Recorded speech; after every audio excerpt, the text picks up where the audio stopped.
rapidement. Je vais l'enregistrer et je vais vous faire rapidement une petite introduction. Donc, ce que j'ai dit c'est la dernière fois. Donc, le PowerPoint, vous allez les retrouver sur les Padlet, qui est le premier élément. Enfin, il faut vraiment prendre cet appel et positionner l'appel réseau des professionnels dans les programmes Europe Créatif. Et à partir de là, voir comment cet appel va contribuer aux initiatives politiques et stratégiques dans les domaines de la culture et notamment sur les grands enjeux qui sont décrits dans le programme Europe Créative, qui sont la relance, la résilience et la transition. Et donc, quand on parle de résilience, on peut la définir plutôt comme une capacité à travailler dans des contextes de crise. Donc, on a vu que les métiers changent, que la crise sanitaire aussi nous a montré que les systèmes, les activités, les organisations, les modèles qui n'étaient pas soutenables et qui aujourd'hui, en fait, questionnent comment les pratiques peuvent devenir plus soutenables au regard de la planète. Donc aujourd'hui, il y a des points à travailler sur la question de la transition, que ce soit transition écologique, transition numérique, on voit aussi que les inégalités, ça s'accentue en fait partout dans le monde. Et donc, l'intérêt est de comprendre et partir de ces contextes et comment vous allez positionner cet appel en tant que réseau multi-pays, de plaidoyer et en tant qu'écosystème avec toute une série de membres. Donc, vous agissez en fait pour ces réseaux. Euh, alors, face à ces crises, euh, là, ce qu'on appelle, ça vous correspond vraiment directement, la résilience aujourd'hui fait appel à des capacités d'anticipation, d'adaptation, d'innovation et de rebond. Donc, qui implique aujourd'hui des approches à la fois transversales, transdisciplinaires et systémiques. Et donc, tout aussi en regardant toutes les vulnérabilités qui diffèrent d'un secteur à l'autre d'un territoire à l'autre. Et puis, les capacités aussi de résilience sont bien évidemment ancrées dans les spécificités territoriales, culturelles, dans les territoires européens. Donc, elle s'appuie non seulement sur des réponses techniques, mais aussi sur des comportements individuels collectifs, ce qu'on appelle l'empowerment. Donc, c'est ce que vous allez voir après dans vos priorités.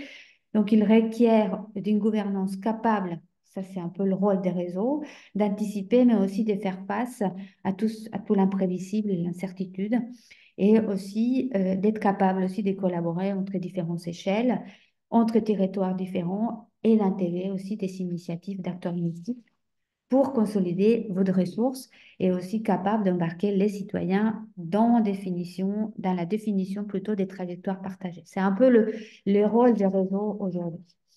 Euh, alors, on voit aussi que cet appel est particulier parce qu'on va rapidement, je vais vous expliquer rapidement, cette proposition, cet appel a cinq priorités et en discutant avec vous tous, enfin, des personnes qui se positionnent pour cet appel me posaient la question, est-ce qu'on doit répondre à toutes les priorités ou à une partie?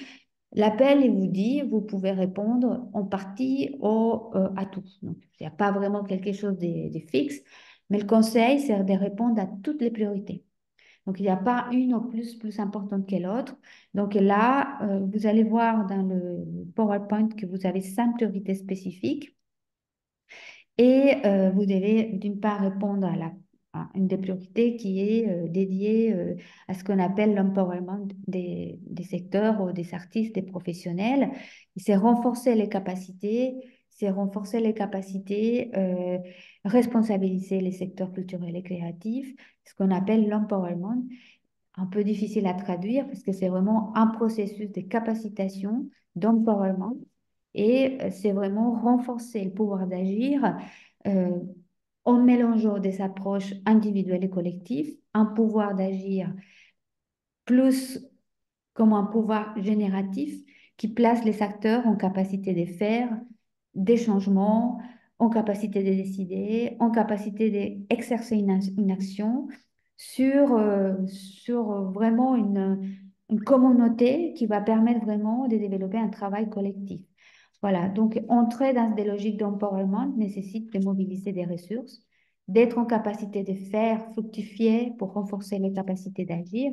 Et c'est un peu ce qui est demandé dans cet appel. Je vous donne rapidement euh, une petite introduction de ce qu'on entend par ça. Donc, c'est vraiment saisir les opportunités qui peuvent être mobilisés dans leur environnement des professionnels, des artistes pour créer des nouvelles possibilités d'agir et plutôt de faire émerger des résultats tangibles et avoir vraiment des processus d'appropriation et donc vraiment travailler la présence des ressources mobilisables pour que les acteurs puissent être en capacité de transformer. Dans ce sens, donc, l'empowerment s'articule autour de l'apprentissage, l'éducation, l'autonomisation, l'auto-formation, les renforcements de capacité, etc. Et ça, on va le voir tout à l'heure quand je vais commencer à décrypter l'appel, les dossiers de candidature. On a un deuxième appel qui est la culture pour les citoyens. Donc, c'est renforcer la participation culturelle et les rôles de la culture dans la société. Donc, c'est vraiment comment vous allez vraiment travailler avec euh, les citoyens sur euh, comment on améliore le bien-être, la santé, comment on fait participer les citoyens au débat démocratique, en renforçant l'intégration sociale, en contribuant aussi à lutter contre la désinformation. Vous savez, toute une série en fait d'enjeux, et on va le voir tout à l'heure dans le cadre de ces. Je ne vais pas répéter ce que j'ai dit dans les webinaires précédents, mais vous allez pouvoir l'écouter parce que je vais mettre l'enregistrement après. On a une troisième priorité qui s'appelle Culture pour la planète, libérer le pouvoir de la culture euh, dans des fins écologiques. C'est une autre priorité qui est demandée. Et nous avons aussi une autre priorité qui est les relations extérieures, comment on renforce la dimension culturelle des relations extérieures de l'Union européenne. Et puis, on a une dernière priorité qui est la transition numérique. Et donc, ce sont les priorités que sont fixées dans les cadres de cet appel. Alors, euh, que cherche cet appel?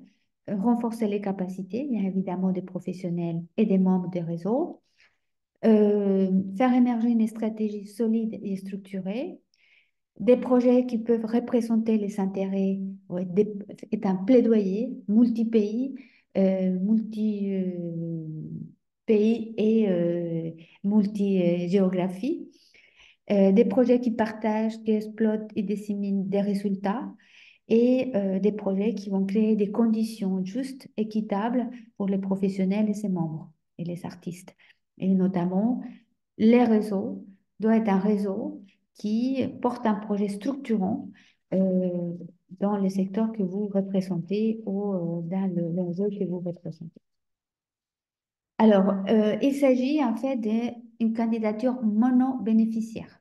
Ça veut dire que ce n'est pas la coopération, c'est un réseau qui va agir avec, au nom de ses membres. Donc, on a un seul bénéficiaire, une subvention qui a un taux, un cofinancement enfin, l'Union européenne va venir vous financer au maximum 1,2 million d'euros, qui représente 80% du coût total des dépenses éligibles. On aura une trentaine des réseaux sélectionnés pour cet appel. Le projet ne peut pas dépasser les 48 mois, donc les 4 ans, avec un contrat qui sera versé directement euh, aux, aux, aux têtes des réseaux. Alors là maintenant, je vous donne cette petite introduction et on va démarrer maintenant. Je vais vous partager l'écran et on va... je sais pas si, voilà, si vous voyez. Je vais vous partager l'écran. Ça, je ne sais pas si vous allez voir. On va démarrer en fait le dossier de candidature. Euh, et si vous avez des questions, je vais répondre à la fin. On va vraiment décrypter le dossier pour les personnes qui... voilà, on y va. Alors, tout le monde m'entend. Si vous avez des questions, vous pouvez activer le chat et à la fin, on va pouvoir répondre à vos questions. Donc, aujourd'hui, après le premier webinaire qui était vraiment décrypter l'appel, les priorités, l'éligibilité, la sélection, etc. Ce matin, nous allons donc décrypter le formulaire des candidatures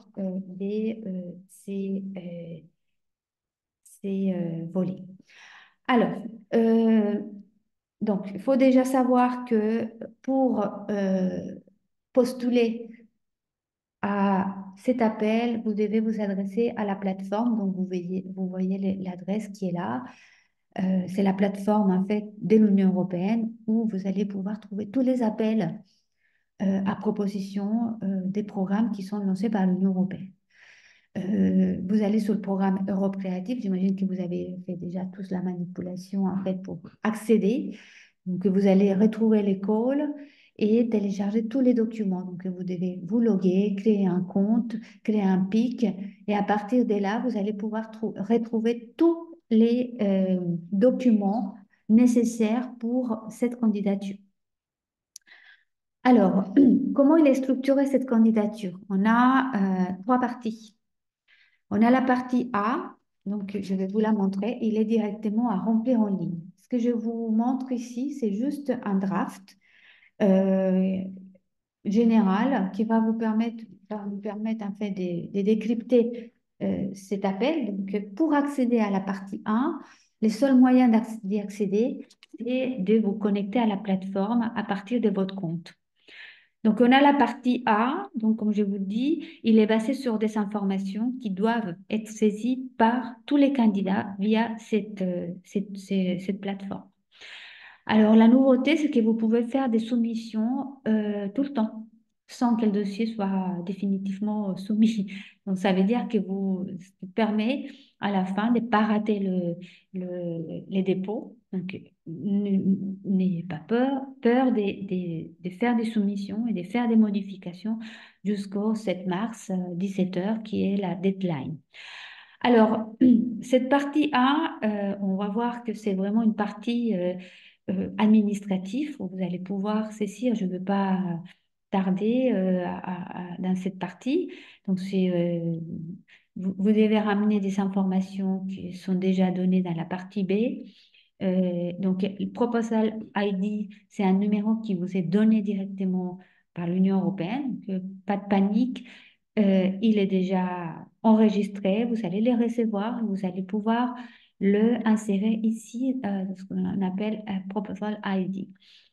Un acronyme, c'est l'acronyme de votre projet et on a toute une série d'informations qui vont vous permettre en fait de répondre la durée de votre projet. Si vous avez des mots-clés, en fait, important les mots-clés parce que vous allez après, c'est pour des questions statistiques, de vraiment bien positionner votre projet avec des mots-clés. Ça, c'est important aussi pour vous, pour voir en fait vraiment sur quels enjeux vous êtes vraiment tenu dans le cadre de ces projets. Alors, les résumés, en fait, c'est là. Et ce que je conseille à tout le monde, c'est de laisser le résumé ou le summary pour la fin, une fois la rédaction finale est terminée. Alors, après, vous allez encore cocher ce qu'ils vous demandent. Il n'y a pas des choses très compliquées. Alors, on va revenir sur les annexes plus tard, en fait, dans la candidature. Et après, bon, ça, vous allez faire attention aussi parce que c'est un formulaire unique pour tous les appels du programme Europe Créative. Donc, vous allez vous retrouver avec des questions qui sont liées aux partenaires et donc vous êtes monobénéficiaire. Donc, il faut vraiment bien comprendre qu'il n'y a pas de partenaire et vous êtes monobénéficiaire. Alors, une autre changement, c'est que vous devez dans cette partie recopier un peu, quand vous avez terminé votre budget, recopier on va dire l'overview dans cette partie. Une fois votre budget sera terminé, je vais faire un webinaire pour décrypter le budget qui est assez simple. Et après, vous allez aussi voir qu'il y a des questions très simples après qui peuvent vous correspondre ou pas. Donc, vous pouvez toujours valider, revenir pour accéder à la partie C. C'est aussi à remplir en ligne et ce sont des informations supplémentaires sur votre candidature.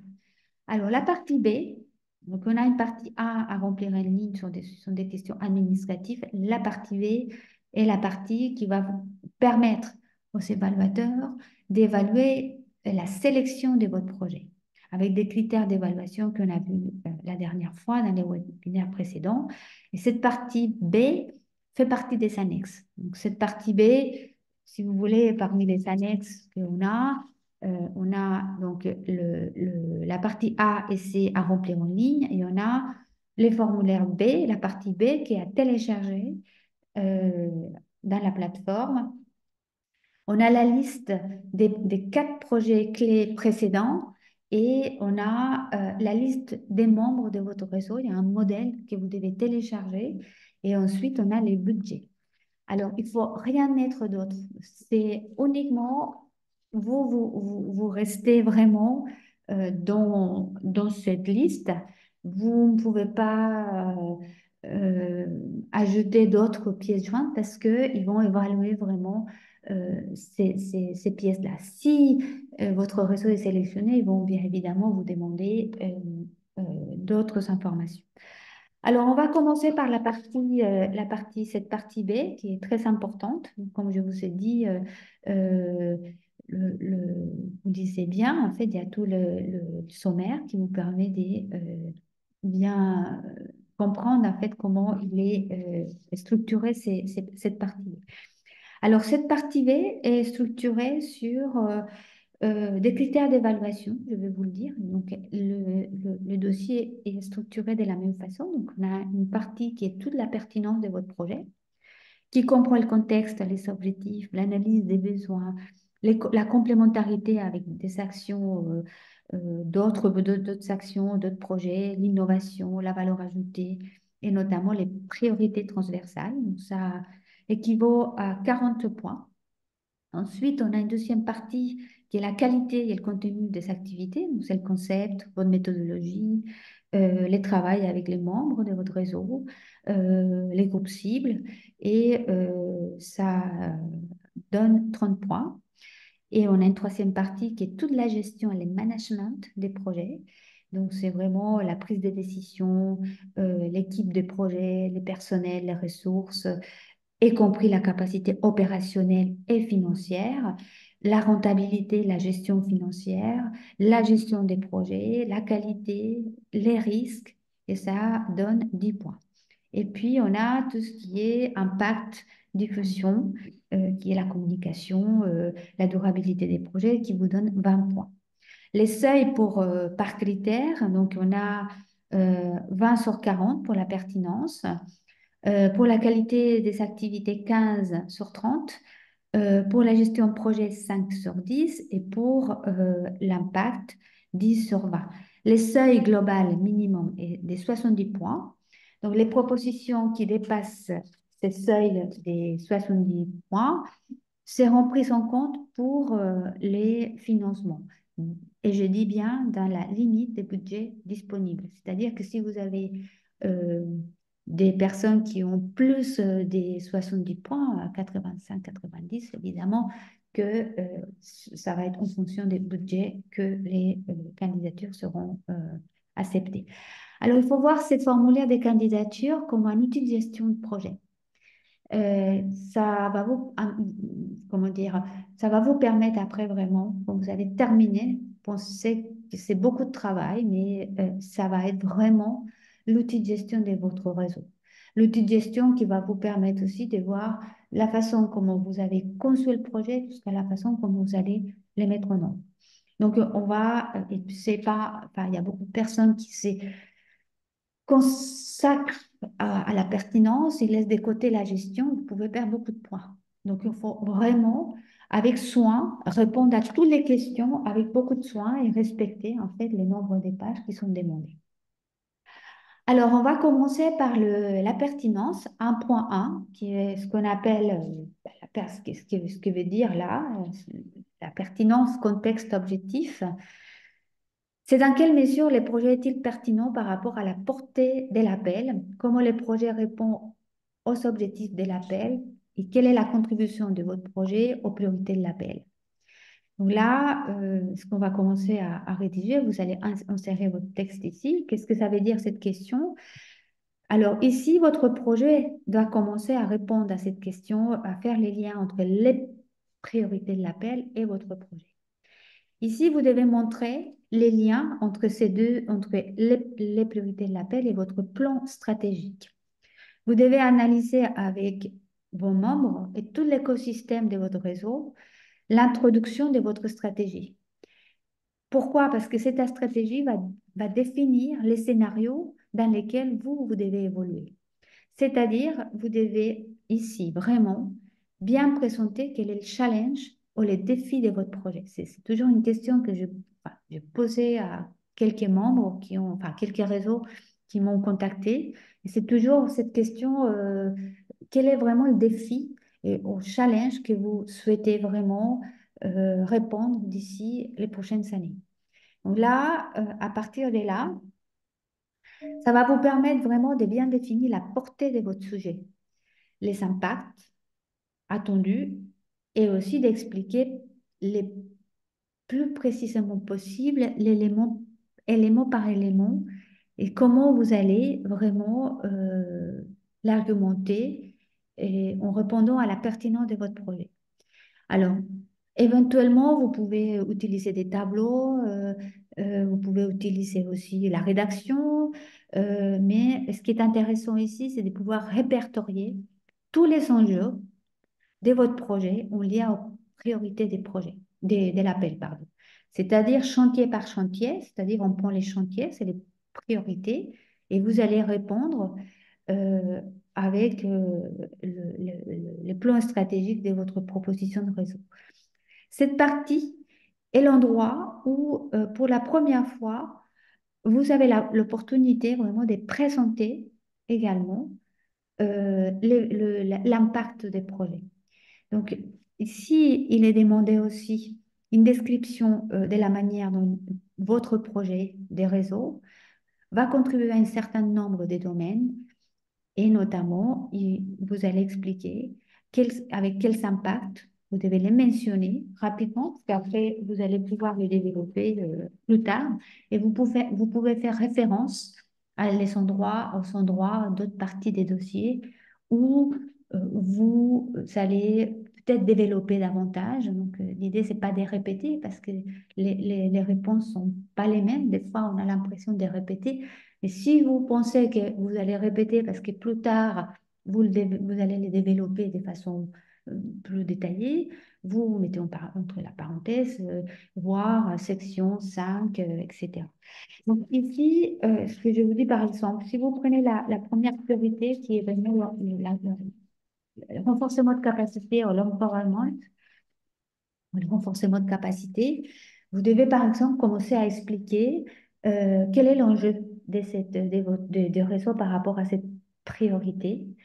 Quelles capacités ou quelles compétences souhaitez-vous développer? Des compétences ou des capacités scientifiques, interculturelles, technologiques?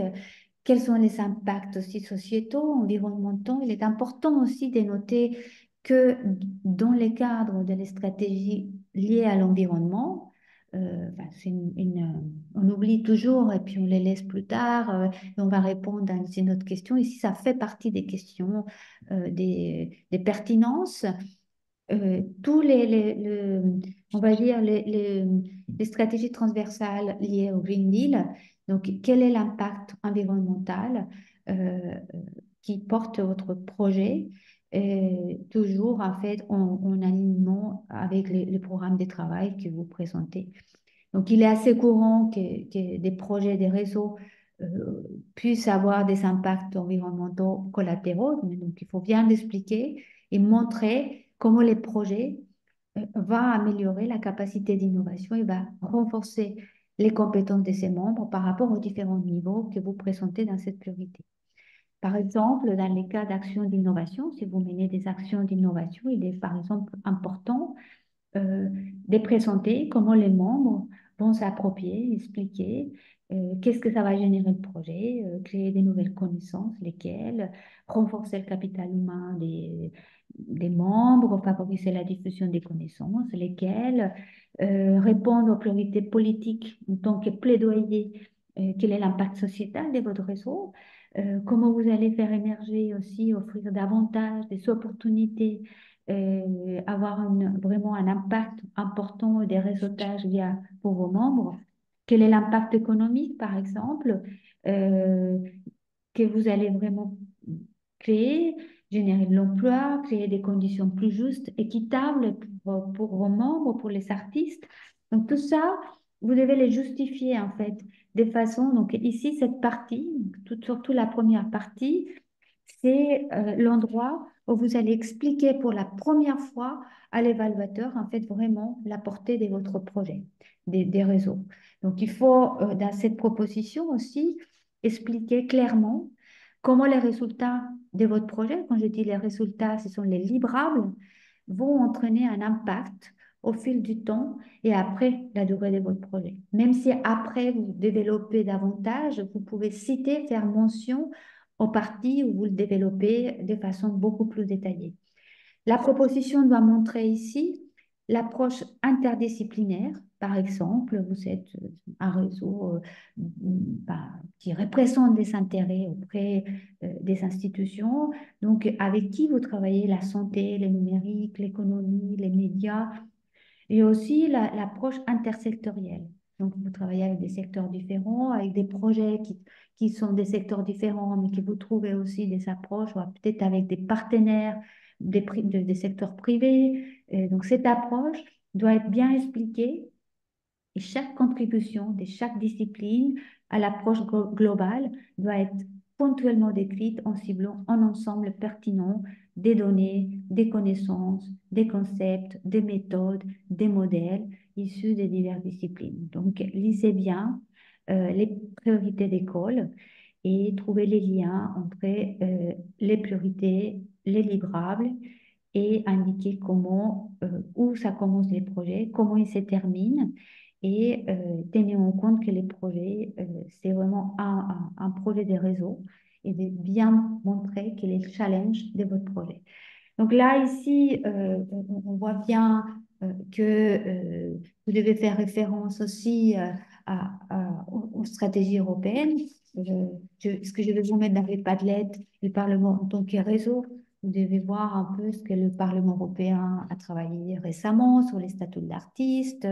Le Parlement européen aussi a fait des rapports sur et la Commission européenne sur la crise et les recommandations après le Covid c'est le Parlement européen qui a travaillé sur comment faire la relance des secteurs culturels et créatifs après la crise Covid. Donc, il a donné toute une série de recommandations. Donc, ce qui est demandé ici, c'est comment votre projet va vraiment pouvoir englober en fait ces travaux, stratégies, enjeux et en plus les priorités de l'appel. Alors, on n'est pas ici sur des projets de coopération, nous sommes sur des projets des réseaux. Donc, c'est très important de bien comprendre ça.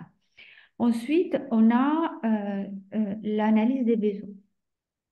On a les 1.2, c'est ce qu'on appelle analyse des besoins. Ils vous disent décrivez comment les objectifs de votre projet sont basés sur une analyse solide des besoins conformément aux objectifs de l'appel. Quels problèmes, quels défis, quelles lacunes les projets visent-ils à combler? Les objectifs doivent être clairs, mesurables, réalistes et réalisables pendant la durée des projets. Pour chaque objectif, définir les indicateurs appropriés pour mesurer la réalisation, y compris une unité de mesure, une valeur de référence, une unité de valeur cible. Donc ici, alors, cette partie exige de la part des candidats d'établir vraiment l'analyse des besoins et en quoi ça consiste. Donc, comme le nom l'indique, l'analyse des besoins c'est un processus par lequel vous pouvez identifier vos besoins, soit la différence entre les résultats actuels et les résultats attendus. Donc, ces besoins sont autant d'opportunités d'amélioration au sein d'un processus ou d'un système précis que vous proposez, votre programme stratégique. Par exemple, imaginons que, alors ici, vous allez par exemple, euh, alors, présenter, euh, vous envisagez la mise en place de tout un processus destiné à organiser le renforcement des compétences de vos membres sur les questions euh, de la transition écologique. Je dis n'importe quoi. Dans cette situation, ici, vous aurez tout l'intérêt à réaliser une analyse des besoins dans le but de repérer tous les manques de vos membres éventuels dans un processus, dans les processus de formation et d'empowerment. Donc, toutes les informations qui manquent ou des informations inexactes, vous allez pouvoir les repérer. Et c'est là, c'est fait en décrivant clairement l'état de l'art dans les domaines concernés. Ici, on est vraiment sur un processus, donc vous allez mettre en place des renforcements des capacités et des empowerment parce que vous avez repéré toute une liste, en fait, des manques, des besoins, et c'est ce qui, à son tour, définit les déficits des connaissances, des compétences, etc. Et vous allez les renforcer, vous allez les développer sur un secteur, sur un endroit particulier. Donc là, ici, j'ai pris l'exemple vraiment comment on va travailler avec les membres et sur les renforcements de compétences, mais il va falloir bien déterminer ça. Donc, comment on passe des besoins aux objectifs? Donc, la première, par exemple, la première, je vais garder toujours la première priorité. On peut prendre aussi les questions des plaidoyers. Là, ici, par exemple, si vous abordez cette question euh, des, des- des renforcements de capacité, vous pouvez aussi vous adresser à un groupe cible autre que vos membres, aussi pour les artistes, c'est-à-dire les questions liées à la forte compétitivité et à la fragmentation des marchés pour les artistes et les professionnels donnent une fragilité, donne vraiment une fragilité, une instabilité des carrières, des revenus, et donc tout ça, ça va aussi être partie en fait de l'analyse des besoins.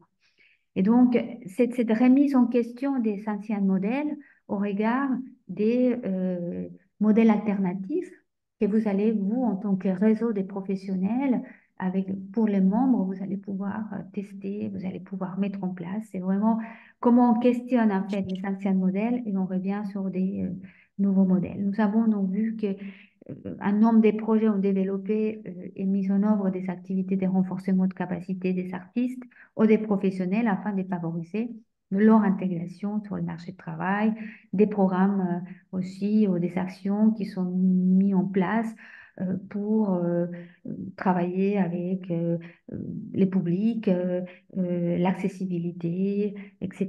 Donc, c'est là vraiment partir en fait des manques euh, des besoins, des situations inexistantes qui posent tension aussi, par exemple. Donc, aujourd'hui, les secteurs sont aujourd'hui en tension. Donc, on peut voir aussi les questions de financement. Euh, en écoutant les informations hier, en Allemagne, les- l'État va couper la moitié de subventions pour le secteur culturel et créatif. Et ça se passe aussi dans beaucoup de pays. Donc, comment on réfléchit en fait aussi à pouvoir émerger des nouveaux modèles économiques.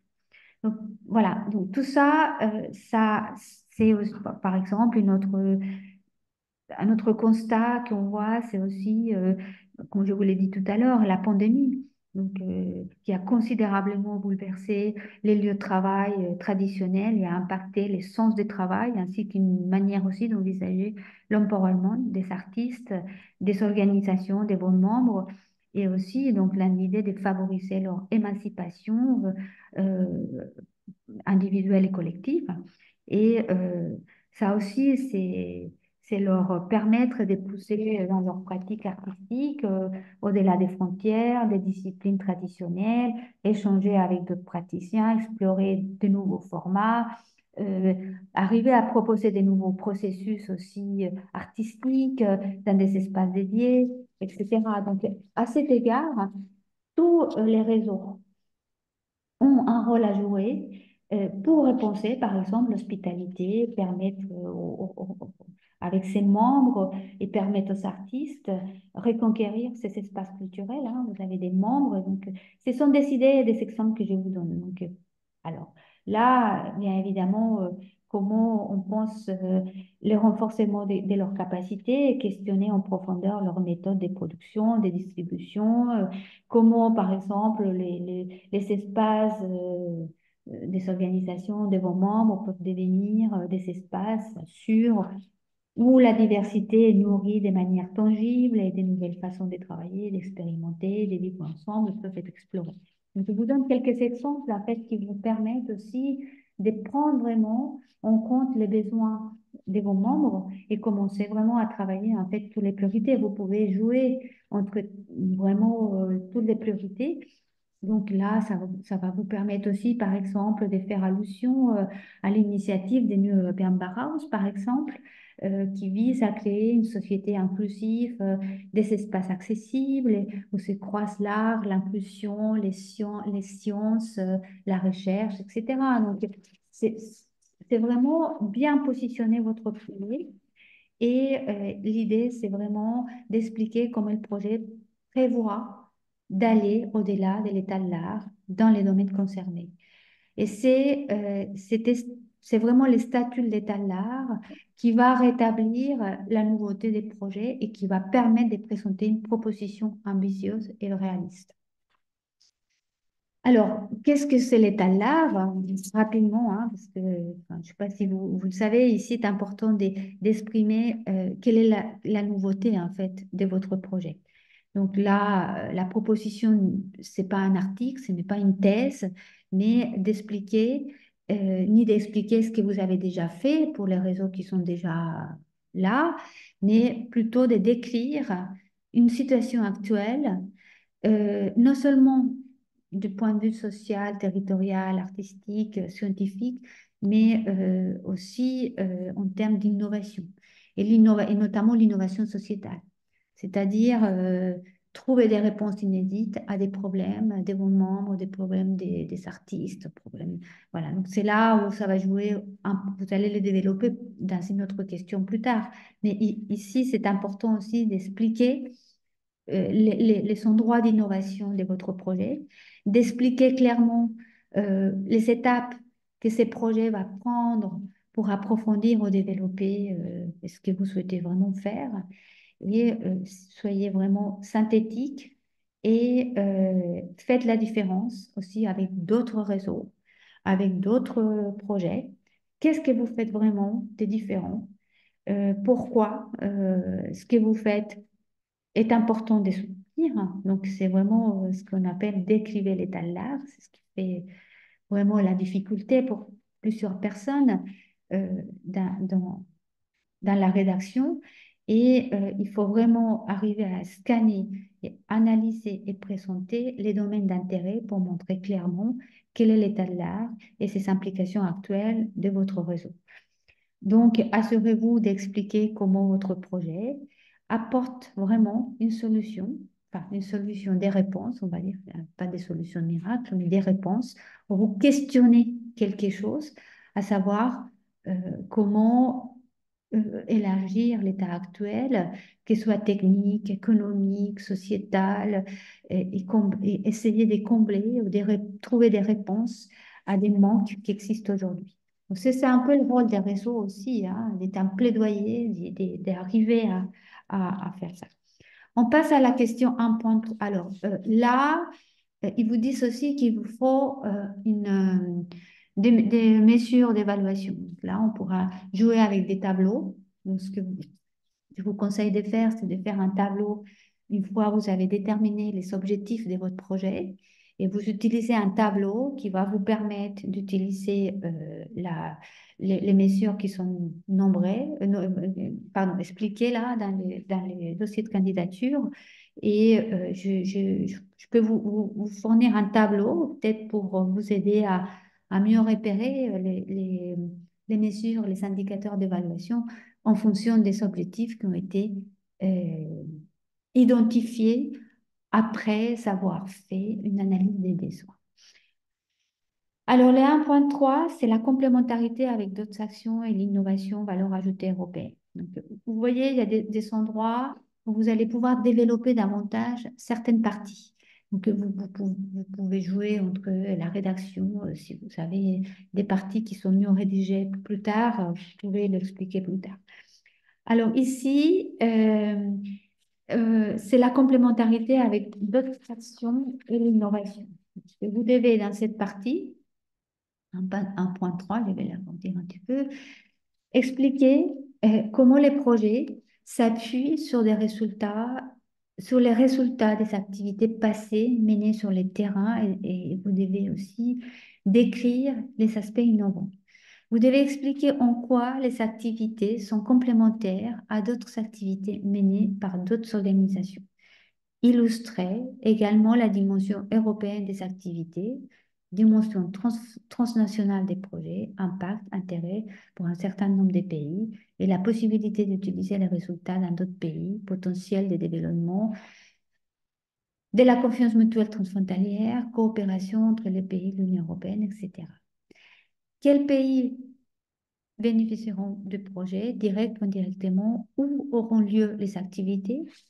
Voilà, donc vous devez insérer ici la réponse et donc c'est ici que vous devez expliquer clairement les potentiels d'innovation. Vous avez énoncé dans la partie précédente, donc là, dans la partie précédente, la question précédente, pardon, vous allez expliquer une partie des, parce que vous expliquez à l'évaluateur en fait vraiment le, les contextes généraux, le background, ou comment vous êtes en train d'évoluer, l'analyse des besoins, qu'est-ce que vous proposez aussi en fait pour répondre aux priorités d'école. Et là, ici, vous allez pouvoir expliquer davantage et le seul endroit où vous allez vraiment expliquer les potentiels d'innovation de votre réseau.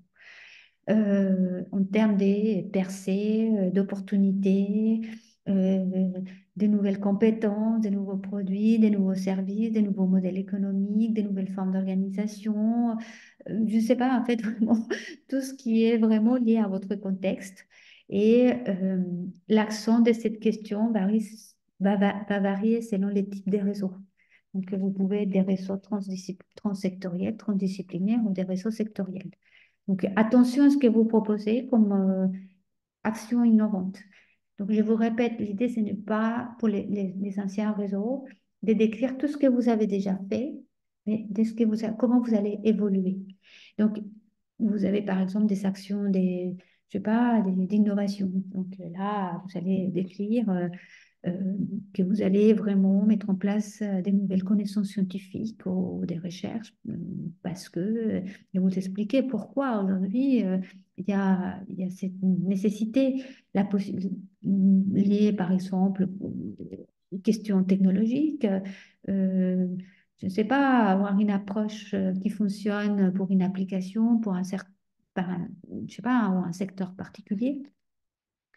Vous pouvez aussi, je ne sais pas, avoir aussi des actions de recherche, des actions de formation, des empowerment, des renforcements de capacité. Donc c'est là, si c'est vraiment innovant, c'est cette partie-là dont vous devez vraiment expliquer et vous êtes invité à présenter vraiment toute l'innovation de votre projet.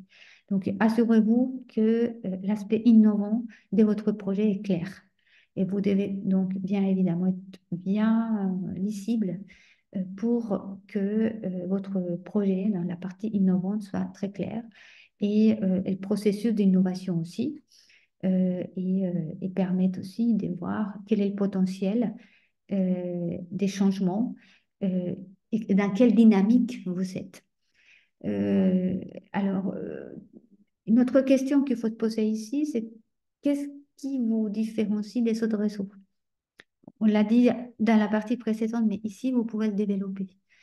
Ici, on n'est pas en train de dire que les autres réseaux ne fonctionnent pas ou qu'ils sont des mauvais réseaux. Non, ici, on a vraiment une particularité de dire que vous avez des caractéristiques, des spécificités particulières dans ces contextes des sociétés en transition et que vos réseaux vont apporter vraiment des réponses très concrètes et assurez-vous non plus de comparer votre réseau à d'autres projets un peu similaires, mais plutôt avec des approches alternatives. Donc, que faites-vous qui n'a jamais été fait auparavant, par exemple?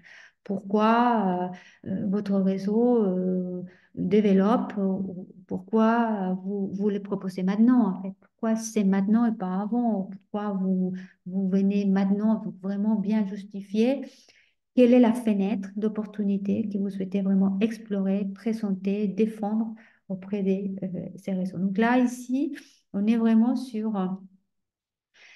la partie innovation, hein. Donc, vous devez, et là, les restes, vous devez donc bien évidemment illustrer les restes.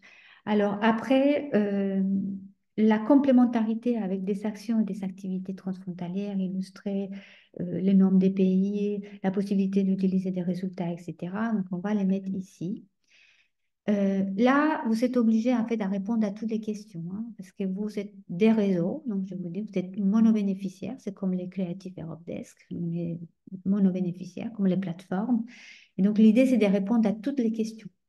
Toutes les questions enfin, sont importantes. Donc ici, complémentarité avec d'autres actions ou d'autres projets.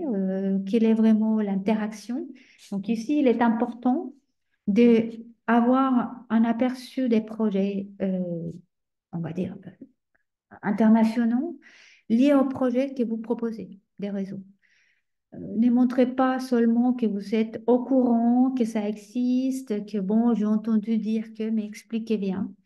Comment votre réseau, votre projet, votre stratégie va s'appuyer sur les résultats de ces projets, d'autres réseaux, d'autres plateformes qui collaborent pour collaborer ensemble. Vous expliquez comment vous souhaitez collaborer avec eux.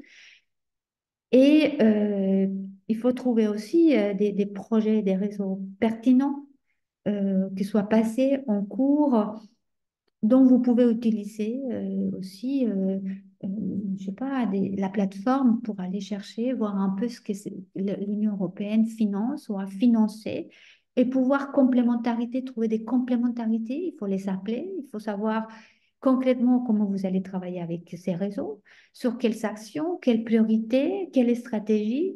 Donc, il est vraiment intéressant de pouvoir développer cette partie et puis après, ils vous disent quelle synergie avec d'autres programmes européens. Donc, il est également intéressant ici de mentionner si vous avez identifié des projets qui ont été financés par l'Union européenne dans le cadre des programmes Erasmus, Horizon Europe, LIFE, FSE, et en lien avec votre réseau, indiquez aussi également euh, quels partenaires ont été impliqués dans ces projets.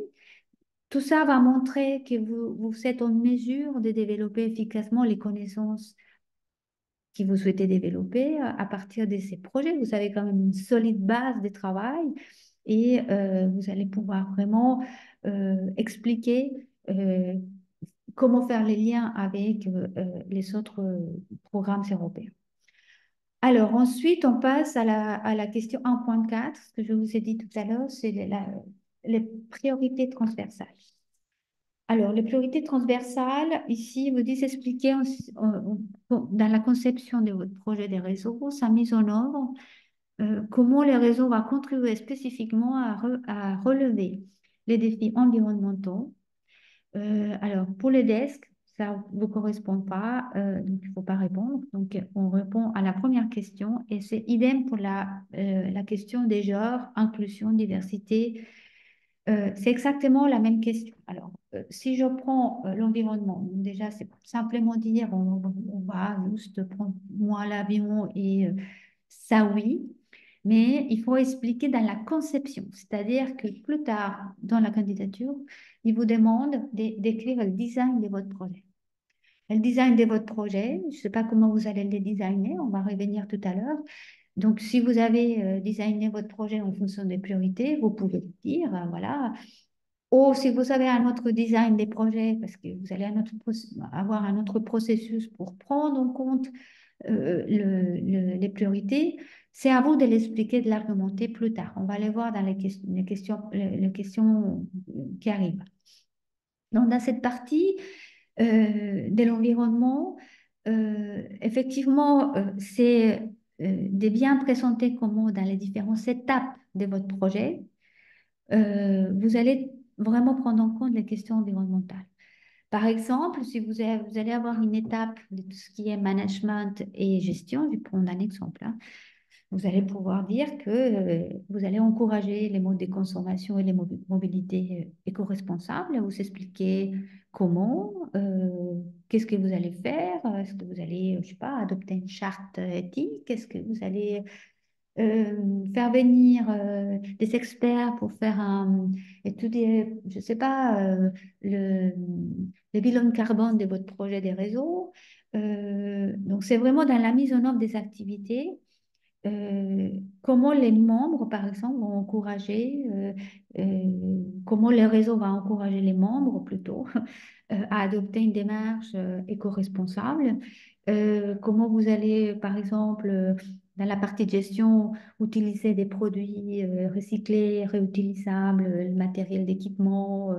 Euh, voilà, c'est vraiment, ça va des gestes à vraiment avoir une stratégie environnementale qui répond en fait à cette priorité transversale. Dans la conception des projets, par exemple, vous pouvez aussi parler, je ne sais pas, des moyens de transport privilégiés. Vous pouvez aussi euh, aller repérer des pratiques chez vos membres qui vont vous permettre aussi de voir qu'est-ce qui est en train de se faire en termes environnemental. Voilà, donc je vous donne quelques exemples. Et vous faites la même chose en fait pour la partie inclusion, diversité et toute cette partie-là. euh, c'est intéressant de voir que les questions des genres, de diversité, d'inclusion, des représentativités, il faut l'aborder aussi en tenant compte en fait comment vous allez l'intégrer dans le design de votre projet. Donc il faut vraiment prendre connaissance par exemple des études qui ont été faites sur la question, pareil pour l'environnement, sur les questions des genres, euh, comment vous allez l'appliquer concernant votre secteur d'application, prendre conscience aussi de l'ensemble d'outils euh, pour vous guider dans cette question-là d'inclusion, de diversité, et impliquer aussi des partenaires aussi capables de vous aider à mener des recherches sur ces questions-là, que ce soit environnementales ou autres. Voilà, donc ça, je pense que c'est intéressant de pouvoir... tout ça, ça fait partie en fait de comment vous allez mettre en place. Vous parlez beaucoup d'environnement, mais vous ne faites pas appel à des partenaires ou à des chercheurs, à des recherches, ça va être difficile. Expliquer aussi la raison pour laquelle un certain nombre comment vous allez vraiment travailler sur les questions vraiment des parités, comment vous allez travailler sur les questions d'accessibilité. Donc là, il faut dire que vous souhaitez, par exemple, quels outils vous allez utiliser, des questionnaires, la collecte des données, je ne sais pas, utiliser en fait des mots qui vont permettre en fait de bien comprendre quelle est votre stratégie sur la question des priorités transversales. Donc, juste avant de commencer le point 2, je vous donne rapidement une petite conclusion de cette partie pertinence. Donc, le projet doit identifier un ensemble d'objectifs pertinents et en adéquation avec les priorités de l'appel réseau. Donc, ces objectifs doivent être très clairs, bien décrits, mesurables, réalisables, réalistes pendant la durée de vie de votre projet de réseau. Donc, bien lié à la description de votre plan stratégique et les travaux proposés stratégiques doivent être ambitieux et aller au-delà de l'état de l'art. Donc, c'est vraiment insister sur les nouveaux concepts, les nouvelles approches. Les besoins doivent être bien expliqués par des références, documentés si c'est possible, hein, donc avec des données pertinentes, fondées sur des méthodologies déjà peut-être établies. Vous pouvez aussi travailler aussi dans cette partie les liens avec d'autres projets, donc trouver des synergies avec d'autres projets. Ça, c'est un peu les résumés de ce que vous devez avoir. Donc, il ne faut rien oublier. Donc, on continue, la partie 2.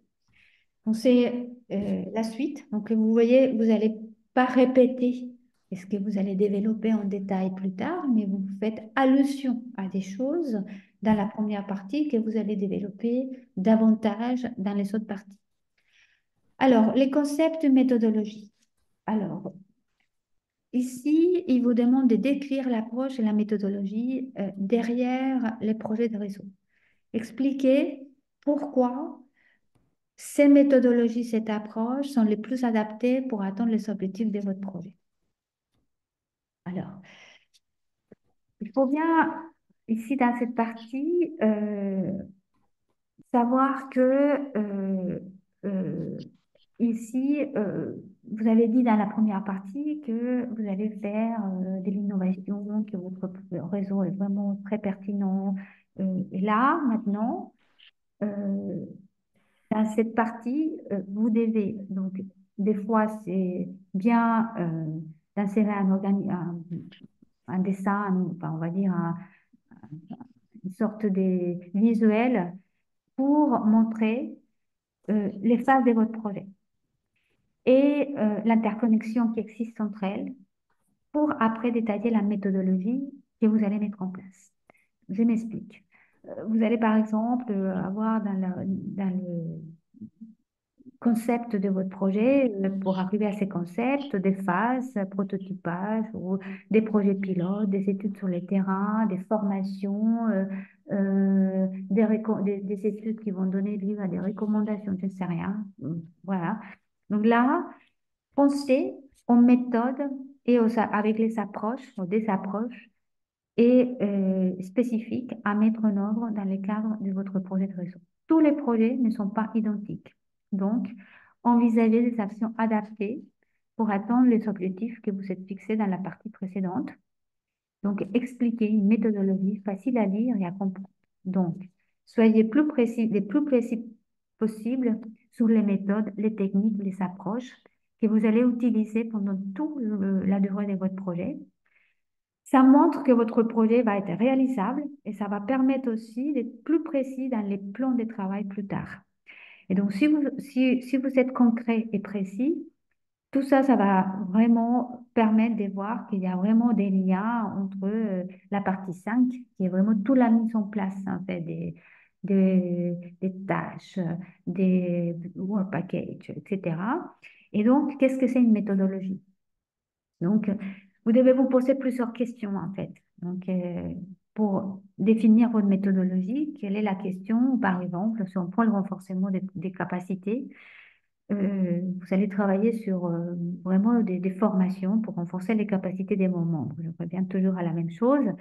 Donc, là, pour faire ça, quel type de méthode allez-vous aborder? Vous allez faire des mentorats. Pourquoi faire? Parce que c'est important avoir un mentor qui va travailler avec les membres, quelqu'un qui a l'expertise, des peer-to-peer. Et vous devez expliquer pourquoi vous avez choisi cette méthodologie. Donc, pour renforcer la méthodologie, utilisée dans votre projet, là, vous pouvez mettre l'accent sur la manière dont vous allez impliquer vos membres, par exemple. Vous pouvez aussi constituer des groupes de travail dédiés.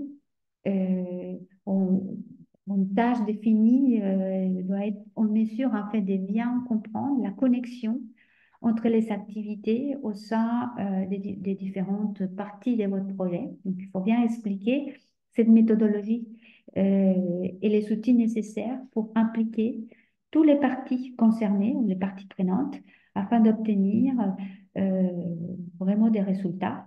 Donc, bien expliquer en fait que la méthodologie est vraiment importante en fait pour réussir l'objectif. Donc, bien s'assurer des approches aussi euh, interdisciplinaires, transdisciplinaires. Souvent, on ne pense pas à expliquer dans cette partie que vous allez avoir utilisé toute une série de des méthodologies consultatives, par exemple, si vous travaillez entre vos membres, des méthodologies aussi de renforcement de capacité. Donc, comme je vous dis tout à l'heure, comment on utilise les mentorats, comment on utilise, est-ce que vous allez, par exemple, avoir des approches interculturelles, des approches interdisciplinaires, c'est-à-dire comment vous allez décrire les éléments, l'expertise des différentes disciplines, comment ils vont être utilisés dans le projet de manière complémentaire et globale aussi, ce qui signifie que vous ne devez pas simplement fournir une liste des disciplines, mais vous devez illustrer pourquoi ces disciplines sont combinées et la collaboration entre elles sont appropriées et nécessaires pour atteindre l'objectif que vous êtes fixé.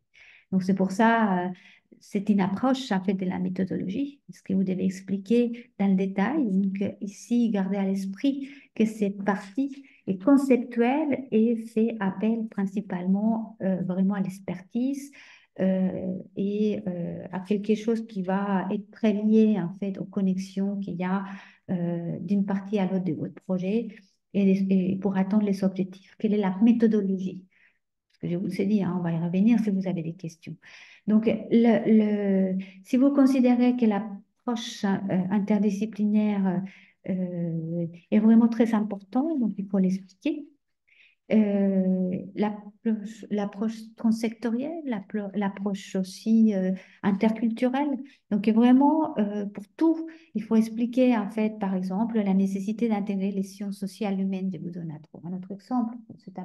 Si vous utilisez l'approche interdisciplinaire, pour montrer les rôles en fait de ces disciplines dans les projets et fournissez une justification claire pourquoi c'est important et pertinent de faire venir en fait des disciplines dans ces projets pour atteindre les objectifs.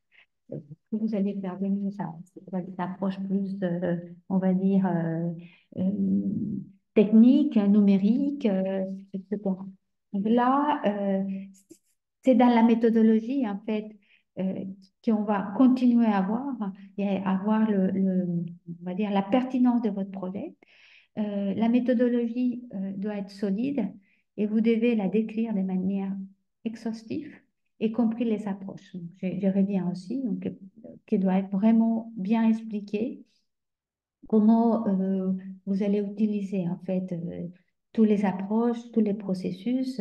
Par exemple, comme je dis, des approches consultatives ou des co-créations, comment vous allez participer avec toutes les parties prenantes, comment vous allez prendre les décisions aussi avec les publics, co-décider ensemble. Enfin, chaque réseau est différent et c'est là où vous devez expliquer vraiment dans la proposition ces informations bien détaillées, adaptées sur les questions des méthodologies et des concepts de votre projet. Donc, je répète qu'avoir cette approche multidisciplinaire intersectorielle est vraiment important en fait par la suite. Et vous pouvez faire des références si vous développez dans des parties avant ou après comment cette méthodologie va se mettre en place. Ensuite, on passe à la 2.2, donc partenariat et consortium. Ici, on n'est pas sur des projets de coopération. On est sur un projet monobénéficiaire, un réseau qui agit avec des membres. Donc, ils vous disent que là, vous allez simplement euh, expliquer euh, votre réseau. Et ensuite, on va passer à la partie comment définir les groupes cibles pour les publics. Ça correspond aussi à votre travail. Donc, vous devez décrire comment les groupes cibles seront atteints et comment ils vont bénéficier concrètement des projets et qu'est-ce qui va changer pour eux. Donc là, dans cette partie, vous allez donc identifier toutes les parties prenantes de votre projet. Donc, les parties prenantes, ce n'est pas uniquement les membres, c'est tout l'écosystème en fait des réseaux. Donc, partie prenante principale sont les membres de votre réseau. Donc, quand on dit partie prenante, il faut bien catégoriser les parties prenantes. Donc, il faut bien les identifier, hiérarchiser ces parties prenantes de manière à savoir comment vous allez travailler avec ces parties prenantes. Donc, vous devez être en mesure de les catégoriser, de les classer par groupe et en fonction des besoins, des demandes et des résultats des projets. Donc, vous pouvez aussi utiliser un tableau pour répondre à ces trois questions. Comment ils vont être atteints par le projet, comment ils vont bénéficier et qu'est-ce que ça va changer pour eux. Vous pouvez utiliser un tableau et bien déterminer les nombres des personnes, les nombres des membres, les nombres des experts, les nombres des, je ne sais pas, des collectivités. Donc, une fois vous avez bien identifié ça, vous pouvez vraiment commencer à voir dans quelle partie ils vont être impliqués, dans quelles activités ils vont être impliqués, est-ce qu'ils vont être impliqués dans des formations, est-ce qu'ils vont être impliqués plus dans la partie renforcement de capacité, plus dans la partie c'est à vous de bien expliquer quels outils vous allez utiliser pour travailler avec les parties prenantes, avec des ateliers, des bases de données, une stratégie de cartographie qui va permettre, par exemple, identifier les intérêts des parties prenantes. Vous pouvez aussi le faire, hein, cartographier. Vous pouvez aussi avoir une plateforme, des activités, des synergies. Voilà, ça, important à bien comprendre comment vous allez travailler avec vos groupes cibles. Voilà, donc là, comment financer les tiers? Donc, ça, c'est une partie, si vous avez utilisé ce qu'on appelle des appels en cascade, ou si vous allez faire à l'intérieur de votre réseau, lancer un call pour travailler avec des artistes, parce que votre réseau, vous souhaitez vraiment lancer un call pour identifier, je ne sais pas, des projets intéressants, ou faire venir des artistes pour répondre en fait à une problématique spécifique. C'est là où vous devez expliquer comment ça va se passer ces calls, avec quel cahier des charges, quels besoins, combien de personnes, comment il va se développer, comment. Donc là, ils vous disent que vous pouvez le faire jusqu'à 60 000 euros. Vous devez tout expliquer dans cette partie. Il s'agit aussi une partie importante de votre projet, la redistribution aussi d'une partie des beaux fonds pour aussi faire venir, sélectionner des professionnels, des artistes, des experts avec un call ouvert dans tous les pays qui participent à Europe Créative. Voilà, ensuite, on passe, je pense voilà, on passe à la troisième partie. Donc là, on termine tout ce qui est la partie activité. Donc, on a vu pertinence, activité. Là, vous allez détailler dans cette partie juste pour introduire rapidement cette partie. C'est vraiment méthodologie et bien expliquer la méthodologie de votre projet et comment l'interaction avec les différentes étapes de votre projet, les différentes activités. Et on passe à la partie management. Alors, dans la partie management, on a euh, 3.1 qui est comment vous allez mettre en place la gestion des consortiums et la prise des décisions. Expliquer comment l'organisation des gestions et les mécanismes de prise de décision au sein de votre réseau. Décrivez comment les décisions seront prises et comment une communication régulière et efficace sera assurée, et il faut décrire la méthodologie pour assurer la planification des contrôles. Alors, ici, la prise de décision, c'est toujours intéressant à savoir que ça, enfin,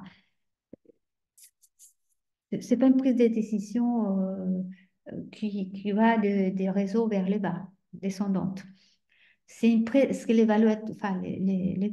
l'évaluation souhaite montrer aussi, c'est qu'il s'agit d'une gouvernance en fait ouverte, partagée.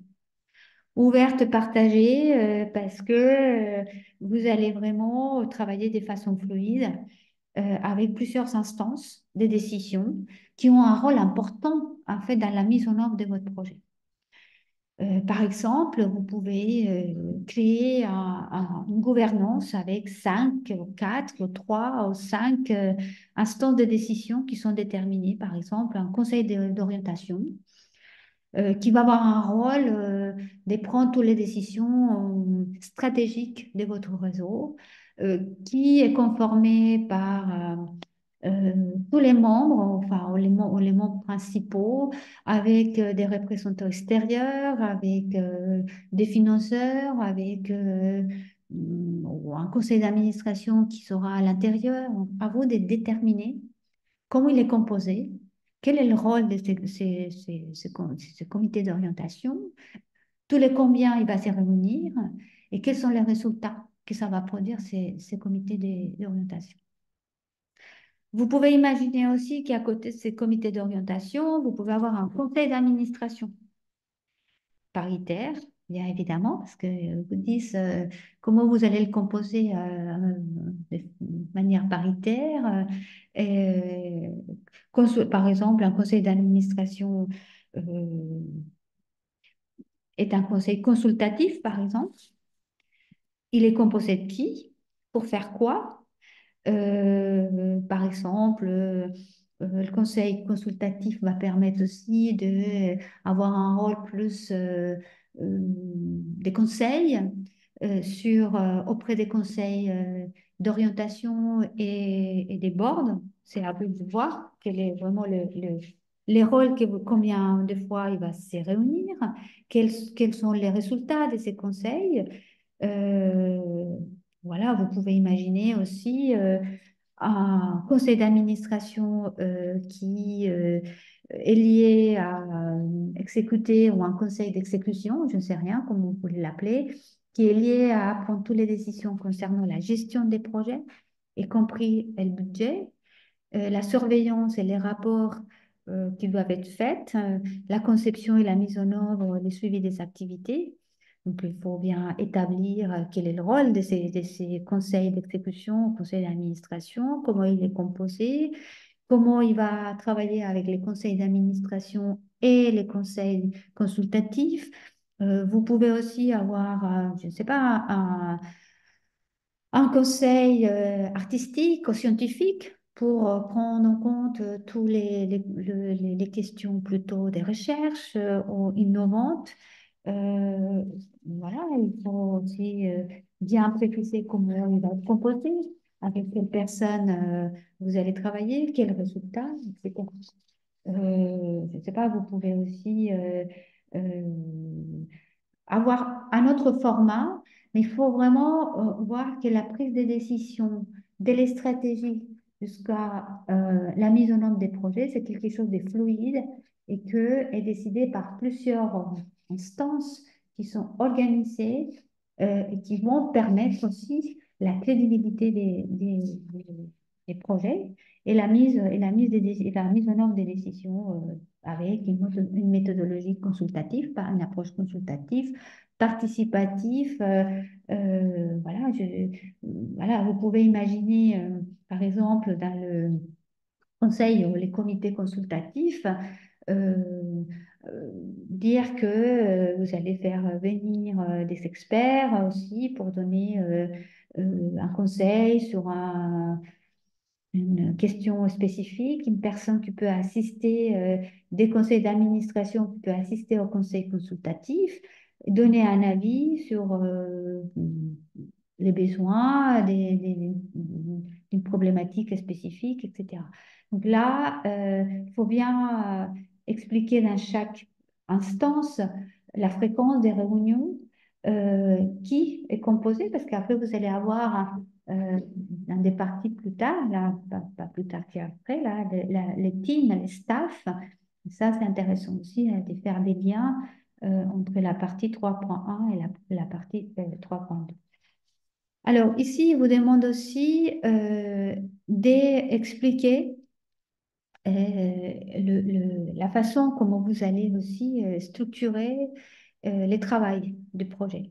Donc, il est recommandé là de dire que vous allez utiliser par exemple des outils de gestion, il y en a plein dans le marché, comme les diagrammes des Gantt, qui vous permet aussi de gérer un projet, hein. Vous n'allez pas non plus mettre 10 000, mais un ou deux outils qui vont vous permettre vraiment de vraiment conduire votre projet et de vraiment poursuivre en fait la bonne mise en œuvre des livrables que vous allez mettre en place à la fin de votre projet. Donc là, l'idée de cette partie, on va y revenir si vous le souhaitez, c'est vraiment de bien préciser sur les méthodes de contrôle aussi, des planifications d'activités et de voir comment le flux de travail va se faire euh, euh, de manière cohérente. Les 3.3, c'est description en fait de tous les staffs et toutes les ressources que vous allez mettre en place euh, pour votre projet. Si vous utilisez des subcontracting, normalement, c'est interdit. Donc, je vous conseille de ne pas, sauf si c'est vraiment nécessaire, hein, on va revenir dans la partie budget. Qu'est-ce qu'on entend par la sous-traitance? Donc, normalement, la sous-traitance, il s'agit quand vous avez vraiment besoin de faire appel à une structure, enfin, dont les réseaux ne peuvent vraiment pas, avec ses membres, répondre en fait à la demande.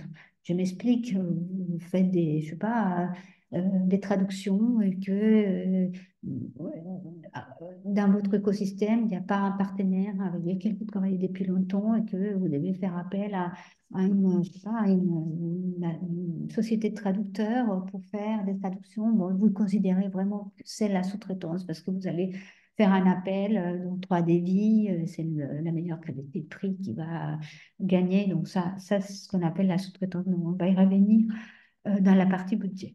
Les 3.3, ce qu'on appelle tout ce qui est le management, enfin, la partie rentabilité et gestion des projets. Alors, dans cette partie, ils vous disent en fait d'écrire les mesures adaptées pour garantir pardon, que les résultats et les objectifs proposés seront atteints et la manière la plus rentable possible, indiquer les modalités adaptées pour la gestion financière des projets en particulier, et les cas échéants, la manière dont les ressources financières seront allouées et gérées au sein de votre réseau. Alors ici, ce qu'on attend de cette partie, c'est par exemple, je vous donne des exemples. Euh, Vous allez identifier tout un ensemble de mesures euh, pour assurer les bons rapports coûts-bénéfices. Donc, par exemple, organiser des réunions et des formations en ligne. Voilà, ça, c'est des outils. Donc, toutes les réunions, par exemple, vous faites allusion à la prise des décisions, hein, au comité que vous avez identifié. Donc, on a le comité exécutif, le comité consultatif, les comités d'exécution, je sais pas, voilà. Vous dites que tous ces meetings, tous ces rencontres, en fait, sont là, sont en ligne et dans le but, par exemple, vraiment de bien travailler l'efficacité des projets et de bien gérer les coûts de votre projet, parce que c'est vraiment les instances qui sont liées vraiment à la prise de décision des projets. Vous pouvez aussi dire une autre action que vous mettez en place, c'est les questions de mobilité, pour des questions environnementales et aussi pour des questions de réduction des coûts, par exemple. Je vous dis n'importe quoi, hein. Par exemple, les questions de filles, enfin, voilà, de faire des réunions en ligne pour vos membres sur, je sais pas, des formations, des séminaires, etc. Vous pouvez aussi, par exemple, vous appuyer sur un réseau d'experts et des partenaires qui sont fournis par vos membres euh, pour vraiment travailler de façon locale et vraiment arriver à décentraliser certaines activités s'il est nécessaire. Je vous donne des exemples, hein. Vous pouvez aussi mettre en place des méthodes qui vont permettre d'assurer une bonne qualité et un bon suivi, une bonne planification et un bon contrôle en fait de toutes les activités administratives et financières. Euh, Vous pouvez aussi, dans cette partie, dire que, euh, alors, je peux vous donner comme des exemples, que tous les partenaires, par exemple, les membres de votre réseau, ont une connaissance des coûts euh, euh, vraiment réelle, de comment les coûts, enfin, réels aussi des coûts dans leur pays respectifs. Donc, comment ça va se passer, en fait, finalement, la façon comment vous allez travailler avec vos membres. C'est un peu cette vision qu'il faut montrer pour bénéfice et efficience de votre projet, mais très réel à ce que vous allez mettre en place. Et dans la partie 3.4, vous développez davantage, en fait, justement, cette méthodologie des qualités, d'assurance, des risques, de monitoring qui va vous permettre vraiment de suivre, en fait, la qualité de votre projet. Et surtout dans cette partie, avant de déclencher le tableau des risques, il faut expliquer, parce que dans le tableau, vous ne pouvez pas l'expliquer, les tableaux des risques. Il faut expliquer dans le- les 3.4 comment vous allez déterminer et répondre aux risques. Vous pouvez avoir plusieurs types de risques, des hautes qualités élevées, moyens, faibles. Donc, il faut catégoriser vos risques et il faut expliquer dans la partie 3.4 pourquoi vous avez identifié ces risques et comment vous comptez en fait les mesurer et dans les tableaux, vous allez décrire les risques, les décrire et proposer qu'est-ce que vous allez mettre en place pour répondre à ces risques. Et c'est compris dans la capacité financière. C'est compris aussi quand vous travaillez avec des pays où il y a des situations extrêmes de crise. Vous travaillez avec l'Ukraine, quand vous travaillez en Chine, donc c'est des risques élevés. Donc, il faut bien prendre en compte là-dessus. Je vous ferai parvenir peut-être dans les Padlet des outils de gestion, de monitoring et d'évaluation des stratégies. C'est vraiment des gestions de projet que vous pouvez utiliser vous inspirer d'autres projets. Et puis, on a la partie 4 parce qu'il va falloir que je vous laisse peut-être me poser des questions, hein, parce que ça fait un petit moment que vous m'écoutez, ça va être assez difficile aussi pour vous. La dernière partie, c'est tout ce qui est impact et ambition de projet. Donc ici, c'est vraiment les progrès au-delà de l'état de l'art. On a vu ce que c'était l'état de l'art dans l'analyse des besoins et dans la première partie. Donc là, dans le point 1.1, je vous ai dit que c'était là, pour la première fois d'introduire les impacts de votre projet. Et ici, vous allez les développer davantage. Donc, vous pouvez faire allusion, en fait, donc, à la partie 1.1 et la partie 4.1, qu'il y a des liens et que l'évaluateur peut faire des allers-retours et compléter sa lecture dans ça. Alors, qu'est-ce qu'on entend en fait par impact? Euh, voilà. Euh, Alors, ici, on avait déjà commencé à détailler dans la partie 1.1 les points d'amélioration, les points aussi d'opportunité. C'est ça, ce sont les impacts. Donc, ici, ce qu'il faut bien prendre en compte, c'est de bien décrire en fait. À partir de ce que vous avez mis en place dans la partie innovation, donc 1.3, et un point introduit dans la partie 1.1, 1.2 ici, bien expliquer quels sont les changements apportés par les projets sur, par exemple, les questions des carrières, sur les questions des marchés, sur les questions d'innovation, et vraiment l'expliquer dans le détail. Qu'est-ce que ça change aujourd'hui? Quel sera l'impact de ces projets en fonction de ce que vous avez identifié? Quel est le potentiel, par exemple, je ne sais pas, de développer des nouvelles compétences et d'accompagner, en fait, aujourd'hui, on les voit avec les agriculteurs, je donne l'exemple, c'est voir comment on accompagne, en fait, dans la transition écologique, de quoi ils ont besoin aujourd'hui, euh, les organisations professionnelles, et pour les accompagner, vraiment mettre en place des outils, des compétences, des formations pour pouvoir réussir la transition écologique. Euh, Quels sont les besoins aussi, par exemple, ou les outils que vous estimez adéquats pour accompagner vos organisations, vos membres? euh, Quel est l'impact aussi scientifique sur les experts ou les membres qui travaillent dans un domaine particulier?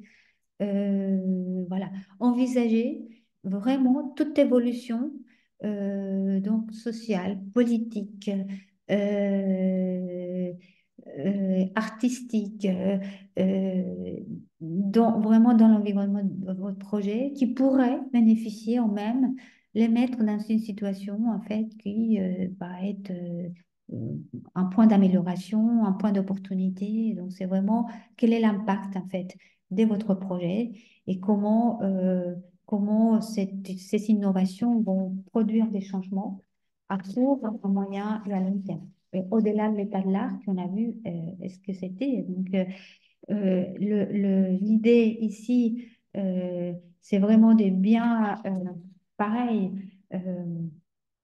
expliquer au-delà de l'état de l'art euh, comment vous allez évoluer ces 4 ans et comment vous comptez le faire après. Donc, on a déjà beaucoup de documents que je vais vous mettre sur les Padlet, sur les grandes stratégies que l'Union européenne s'était déjà fixé en 2030, en 2050. Et ça va vous concerner parce qu'on est vraiment sur des points plutôt à long terme. Mais vous, quel est votre positionnement prospectif par rapport à ces études qui fait l'Europe? C'est le Bureau d'études prospectives de l'Union européenne qui va élaborer toute une série des chantiers dont les acteurs culturels et créatifs sont concernés. Et donc, c'est voir aussi aujourd'hui, on est là, demain, comment on sera et comment on va se projeter. Aujourd'hui, on va tester ça, on va changer ça, mais demain, peut-être ça ne sera pas d'actualité. Et donc, voir petit à petit comment vous allez vraiment pouvoir montrer l'impact, la pertinence, l'impact de votre projet. Et puis, il y a toute une partie qui est communication, dissémination, visibilité. Donc, cette partie, ils vous disent en fait comment les formats, la manière, comment les activités de communication et de diffusion sont prévues afin de promouvoir les programmes européatifs, comment vous allez aussi travailler sur vos activités, résultats des projets, maximiser l'impact, auprès de qui, quel format, quel public, etc. Donc ici, c'est assez simple parce que le conseil à chaque fois, c'est d'utiliser un tableau, pareil, qui va permettre en fait de répertorier tous les outils de communication, par exemple. Vous pouvez utiliser un tableau qui permet de voir tous les outils de communication. Vous allez faire une plateforme, un site internet, des campagnes de presse. Vous utilisez une autre colonne qui permet de voir quels sont les canaux, quelle est la durée, quelles sont les cibles, etc. Ça permet aussi de gagner la place, parce que c'est quand même un dossier, donc il faut respecter la place, mais il faut avoir quand même un plan de communication avec tous les outils de communication, tous les canaux, les bénéficiaires, à quoi ça sert, l'action et la durée, en fait, de ces campagnes de communication. Donc c'est simple, c'est une stratégie de com, mais vous pouvez la faire en tableau. Et pareil pour la dissémination. La dissémination, vous prenez tous vos livrables, tous, et vous faites la même chose. C'est-à-dire comment vous allez les disséminer, auprès de qui, à quelle durée et pour changer quoi. Donc, je m'explique, vous allez avoir, je sais pas, des masterclass. Ça, c'est un livrable, par exemple. Donc, ça, c'est un livrable. Vous allez, c'est pour qui? Donc, voilà, vous identifiez, c'est vos membres, mais aussi c'est les membres de mes membres, c'est pour les artistes aussi, c'est pour les chercheurs, et comment vous allez les disséminer, dans quel format? Est-ce que c'est un outil en ligne? Est-ce que c'est un MOOC? Est-ce que c'est... Voilà, donc il faut vraiment bien déterminer. Et quelle est la méthodologie aussi pour la dissémination? Donc ça, ce sont des choses que vous devez tenir en compte. Et à la fin, on a tout ce qui est sustainable et la suite de votre projet. Pareil, vous pouvez utiliser un tableau qui va permettre aussi de faire un lien entre la partie impact et la partie 4.3. Donc, c'est pas la même chose. Euh, mais vous pouvez faire une relation entre ces deux parties et ici bien décrire quels sont les impacts à court, à moyen et à long terme. Donc, vous faites des allers-retours entre la partie impact et la partie sustainable et continuation de votre projet. Et on passe à la partie 5 rapidement, qui est toute la partie des work packages. Donc, pour vous, ce qui est bien, bon, je ne sais pas si c'est bien, mais en tout cas, ça facilite un peu votre travail. Les work packages sont déjà préformatés. Donc, vous avez dans le work package les priorités. Donc, vous ne pouvez pas faire autrement. Vous pouvez rajouter des VP s'il est nécessaire, il n'y a pas de problème. Vous pouvez rajouter des work packages, mais vous ne pouvez pas euh, euh, effacer ce que le work package que l'Union européenne a déjà préformaté dans votre tableau.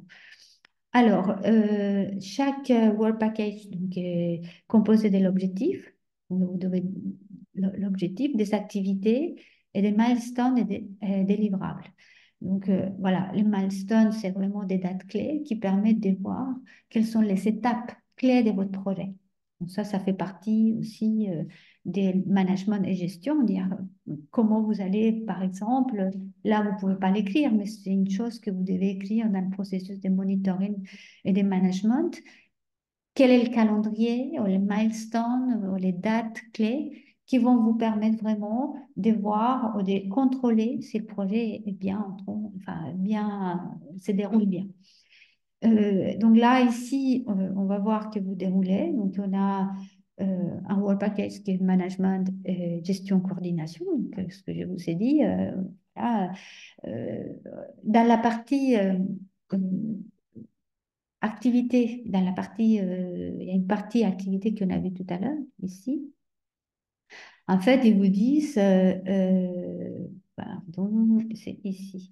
Dans la partie activité, ils vous disent, alors c'est là, c'est ici dans la 2.4, pas répéter ce que vous dites dans la partie 5. Ok. Dans cette partie-là, comme je vous l'ai expliqué tout à l'heure, il faut euh, arriver à faire une catégorisation d'activités. Donc, vous pouvez dire que votre projet de réseau, donc 4 ans, a 5 types d'activités. Donc, des activités, des renforcements de capacité, des activités de gestion de management, des activités des networking et des plaidoyers, des activités de recherche, des activités, donc vous catégorisez vraiment en blocs. Ça peut être des activités qui répondent à plusieurs work packages. Il faut dire quel est le rôle, quelle est la durée et comment on va les retrouver dans les différents work packages. Et ici, on va voir que on complète cette partie.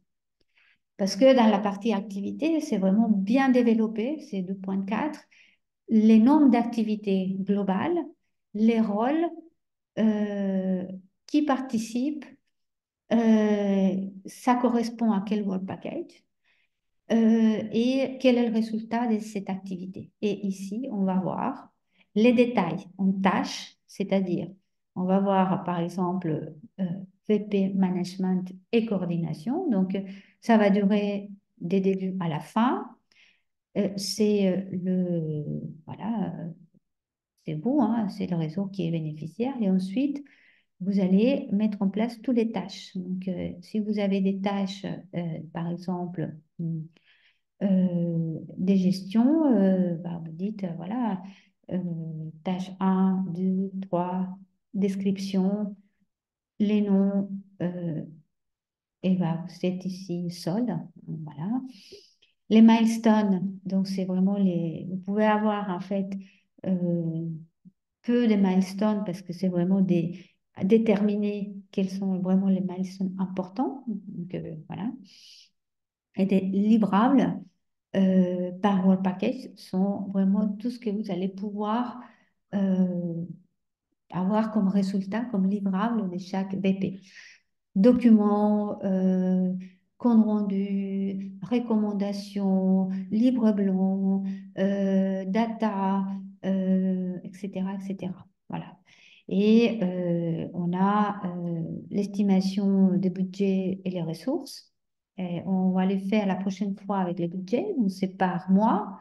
Ici, on va calculer après, en fait, ici, on les calcule par personne. Dans le budget, on les calcule par mois et par taux, les coûts horaires de travail. Donc, je ne sais pas si vous me suivez, mais ce n'est pas les mêmes calculs qu'on va faire avec le budget et ici.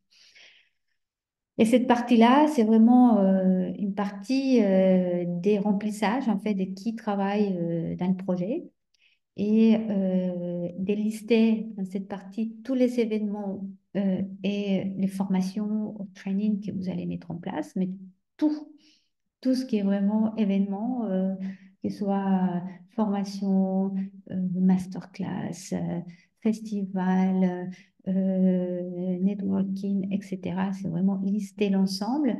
Vous avez la timetable qui vous permet aussi de voir le calendrier par tâche et qui doit être complet. Et puis cette partie, c'est non applicable. Donc, vous pouvez la laisser sans réponse et vous allez après avoir vos annexes qui euh, doivent être ajoutés. Donc, vous allez avoir le mandat, en fait, enfin, avec la liste des projets, les 4 derniers projets que vous avez sélectionnés, le, les budgets, la partie B, et puis voilà. Donc, j'espère que vous avez beaucoup de questions.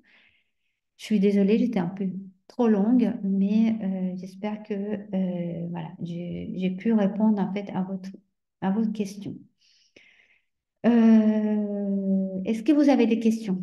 Vous pouvez lever la main, comme ça va me permettre aussi de faire une pause.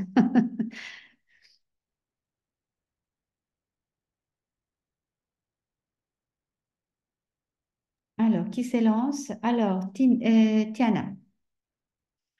Euh, Oui, bonjour, bonjour à tous. Merci Martha beaucoup pour cette présentation très, très détaillée de l'appel. L'appel ne prévoit pas la création d'un consortium, mais il est donc signifié, comme vous l'avez décrit au paragraphe 3.1, la gouvernance du consortium. Du coup, je pose la question, est-ce que l'appel est exclusivement réservé à des réseaux déjà existants, qui ont une existence juridique, oui, une oui, activité historique? C'est oui. exclusivement pour des réseaux existants. Oui, D'accord, oui, merci. il faut prouver en fait que le réseau existe, soit Ouais, parce que vous avez une organisation internationale qui a déjà un statut, c'est pas obligatoire, hein. Euh, d'accord. attention, euh, il peut y avoir un réseau, je sais pas, euh, je vais dire n'importe quoi, Laurent Bigarella qui est là. Reset, c'est une organisation internationale qui a un statut propre et qui a vraiment les statuts de réseau. Dans son statut, c'est vraiment stipulé que c'est un réseau. Je ne sais pas si c'est le cas, mais voilà. En tout cas, c'est un exemple. Ou bien, je prends, je sais pas, la CCR qui est là et au TM Lab, ça peut être une association, mais que a déjà des pratiques des réseaux, a des membres et il y a une adhésion et que vous avez déjà un plan stratégique, que vous travaillez pour ses membres, que vous êtes multi-pays, que vous êtes aussi, vous faites des plaidoyers aussi déjà d'une façon ou d'une autre. C'est ça ce qu'il faut déjà avoir en tête. Ce n'est pas la création d'un réseau qui va développer ces activités avec... C'est pas possible. Je ne sais pas si j'ai répondu à votre question. Enfin, pardon, juste pour la même question, Alex, pour Hippocrène.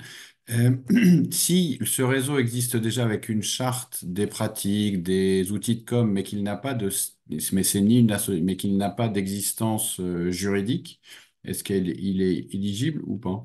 Si vous arrivez à prouver qu'il existe et depuis un moment et que c'est vraiment déjà, vous avez déjà un travail avec les membres euh, de ces réseaux, et que c'est vraiment prouvé qu'il y a une adhésion, qu'il y a vraiment un réel travail des networks, oui. Et il n'y a pas d'historique. Ce réseau là, auquel je pense a été créé en avril 22. Est-ce que c'est trop récent ou c'est où ça va?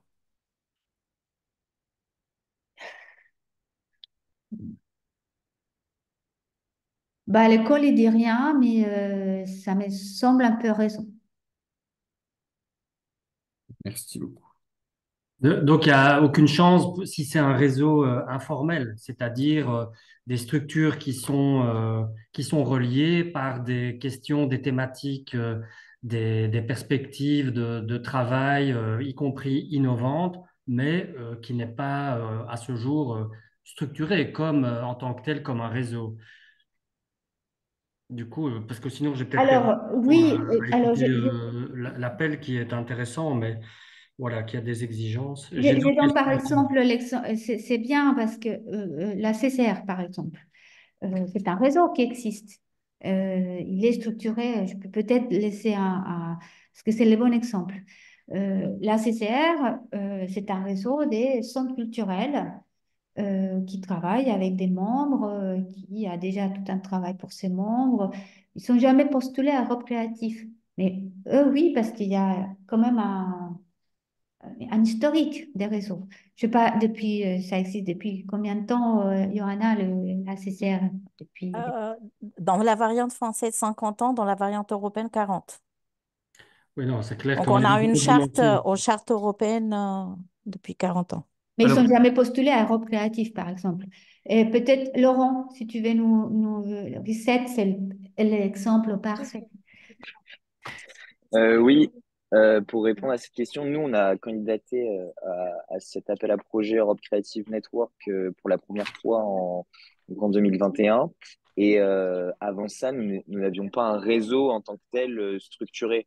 C'est-à-dire que nous avions des liens avec plusieurs structures culturelles avec lesquelles nous travaillons à travers l'Europe sur des enjeux communs, mais le réseau n'existait pas et c'est vraiment la candidature Europe Créative qui nous a permis de formaliser, de créer le réseau en tant que tel.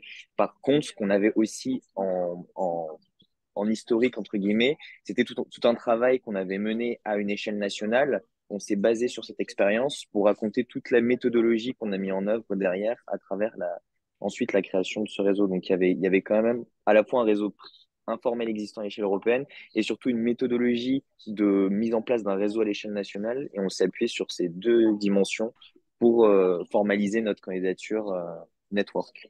Et après, Laurent, il faut peut-être que tu dises que c'était les seuls réseaux, en fait, nouveaux, enfin pas les seuls, en tout cas français, qui a été sélectionné. D'une part parce qu'on a une autre approche des réseaux, c'est vraiment, on sort des réseaux sectoriels pour aller vers un réseau transsectoriel qui a vraiment le challenge, c'est vraiment traiter les questions de l'indépendance, que ce soit des industries culturelles et créatives, tout compris. Et vraiment être un plaidoyer et porter ces débats à l'échelle européenne et des institutions européennes, est vraiment un endroit qui va permettre aussi d'avancer sur ces problématiques, d'avoir des espaces de réflexion, des négociations sur toutes ces questions-là. Donc ça aussi, ça change un peu aussi de ce que voilà, la Commission souhaite de plus en plus faire évoluer. je peux Oui, poursuivre avec j'ai d'autres questions assez concrètes. Quel est le nombre minimum de partenaires pour ce réseau? Quelle est la durée de l'appel? Y a-t-il un budget, un plafond budgétaire? Et comment définissez-vous l'innovation? Parce que c'est vrai que l'innovation, c'est un concept qui revient assez régulièrement dans des appels, aussi bien régionaux, nationaux ou européens, effectivement. Donc voilà, est-ce que vous l'entendez comme j'ai pu l'entendre dans d'autres appels ici? oui. Moi, je suis à Bruxelles, en Belgique, hein. Voilà. Alors, le call, ils n'ont pas, en fait, ils ont enlevé le nombre des partenaires. Donc, nous n'avons plus des minimums des membres ou des pays. Par contre, c'est multi-pays. C'est-à-dire que si vous avez un réseau des cinq structures dans cinq pays différents, ça va être compliqué parce que là, il faut avoir une bonne représentation géographique et spatiale des membres et au niveau des Europe créatifs et hors Europe créatif. C'est-à-dire que là, on est aussi sur des réseaux Afrique, monde arabe, Amérique latine, quel continent en fait. Voilà. Ça, c'est une chose. Donc, plus des membres, plus de représentatifs et multi-pays, mieux c'est. Ça, c'est sûr. Donc, on n'en a pas. La durée, c'est 4 ans. Vous allez avoir un contrat sur 4 ans. Le budget global pour cet appel est de 39 700 000 euros. Puis voilà. Donc les pays des Balkans, ils peuvent du coup participer, quoi. Aujourd'hui, il y a 40 pays qui participent à Creative Europe, donc les États membres, les trois pays de l'espace économique, plus tous les Balkans, plus les pays candidats, les nouveaux pays candidats qui sont l'Ukraine, Moldavie, Géorgie, plus l'Arménie, plus l'Azerbaïdjan qui est en train de rentrer dans le programme, plus la Turquie et la Tunisie. Ça, c'est Europe créative. Et D'accord. vous pouvez aussi, il est demandé aussi, vous pouvez non, il est demandé d'avoir des réseaux hors cet espace géographique, Canada, enfin, tout ce qui est Amérique du Nord, Amérique du Sud, Moyen-Orient, Afrique subsaharienne, je ne sais pas, voilà, donc Ah, Asie. d'accord. Et dernière question pratique en termes d'organisation. Il y a la date limite pour l'appel, c'est fin mars ou avril, ou bien ça peut être 7, étalé. 7 mars, c'est terminé pour cette période. On n'aura plus, pour répondre à votre question, on n'a que deux appels sur toute la période 21-27. Un appel qui a eu lieu en début de programmation et là maintenant, et après, il faut attendre la prochaine programmation, malheureusement. Donc, c'est votre dernière chance D'accord. pour vraiment, vous avez le temps, hein, vous avez au moins un mois pour préparer ce dossier et après, on n'aura pas d'autres appels. Par contre, on aura les projets de coopération qu'on peut le voir comme des projets de préparation par la suite. Christine. Merci. Oui, bonjour Martin, pardon, je reste en caméra cachée, je suis pas Oui, censée. oui. Tu as partiellement répondu parce que c'était beaucoup une question sur effectivement sur les partenaires et sur ce qui est hors Europe créative. L'Angleterre aussi maintenant, enfin UK et fait partie de ça. Euh, Est-ce que la structuration du réseau elle-même peut faire partie du projet? C'est-à-dire que TMN Lab, c'est un réseau très solide au niveau français, qui est vraiment plus informel au niveau européen, en tout cas international, même plus qu'au-delà de mais qui commence à bien être, voilà, bien être, va avoir un très bon dialogue, voilà, je vais y arriver, avec quelque chose qui vise peut-être aussi un peu une forme de réseau de réseau. Et est-ce que la structuration de cette chose-là peut être intrinsèque au projet, c'est-à-dire faire partie de l'objectif? Je pense qu'il faut tester, hein, c'est comment il a fait Reset. Reset, c'est exactement la même chose. Laurent a intervenu tout à l'heure, c'est un peu, voilà, il y a quelque chose déjà qui existe, que vous faites avec vos membres, mais voilà, là maintenant, il faut avoir un plan stratégique avec tous les membres. Donc, il faut que tous les membres puissent signer, en fait, avoir un mandat. Et c'est là où ça va jouer. Donc, il faut vraiment maintenant quand vous posez votre candidature, on va voir la liste des membres de votre réseau. Ok. Ok, ok. Et sur les 4 ans, parce que voilà, c'est sur l'espèce d'amélioration ou de modification des actions, c'est-à-dire que quel est tu vois, pour 4 ans, ça paraît quand même un peu compliqué de caler ultra précisément. C'est quoi la latitude entre Alors, oui, c'est une bonne question, Christine. L'école, il dit rien. Il dit maximum 4 ans. Mais bon, c'est quand même beaucoup d'argent, en fait. Euh, ouais, voilà, pour faire un an. Donc, un an pour un non, réseau, bien sûr. 2 ans, 3 ans.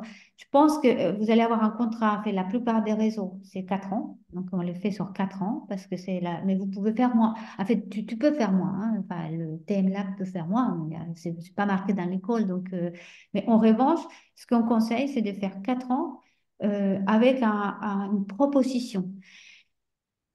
Et vous avez tout est possible des bouger. Maintenant, on est sur toute une autre logique en fait budgétaire parce que maintenant vous êtes vraiment sur des forfaits. Donc, si vous n'avez pas dépensé, mais les livrables a été bien fait en temps et en heure, il n'y a pas de problème, hein. Vous pouvez faire des modifications budgétaires, on va le voir la prochaine fois. Donc, en fait, tout est possible. En fait, ce qui est vraiment demandé, c'est d'avoir un plan stratégique d'ici les 4 ans avec vos membres et de bien positionner votre appel par rapport à tout ce que je vous ai dit ce matin et la dernière fois. Donc, voilà, c'est, voilà, c'est un travail des réseaux, en fait. Là, on n'est pas sur des projets de coopération, on est vraiment sur euh, un réseau qui a des membres dans beaucoup de pays et qui a vraiment un rôle des plaidoyers, un rôle aussi moteur en fait enfin, des dialogues structurés avec ses membres, la Commission, l'Europe, voilà, Ok, merci. de rien. Alors, Julie, Oui, bonjour. Est-ce que vous m'entendez bien? oui? Parce que j'ai des problèmes de caméra, je suis désolée. Non, Déjà, non. merci beaucoup pour ces sessions d'information. Elles sont très utiles et c'est assez rare d'avoir plusieurs sessions sur un même call. Donc vraiment, merci beaucoup. J'ai une question qui est peut-être plus pour la session de jeudi soir, mais dans la partie project management, je vous avais mentionné dans le point 3.2 Project Team Staff and Outside Resources, vous avez dit que en principe, le subcontracting n'était pas autorisé. Mais est-ce qu'on est... Parce que, par exemple, si on décidait dans notre proposition de faire une étude précise sur un sujet pour lequel on n'a pas exactement la connaissance en interne, comment ça se passe?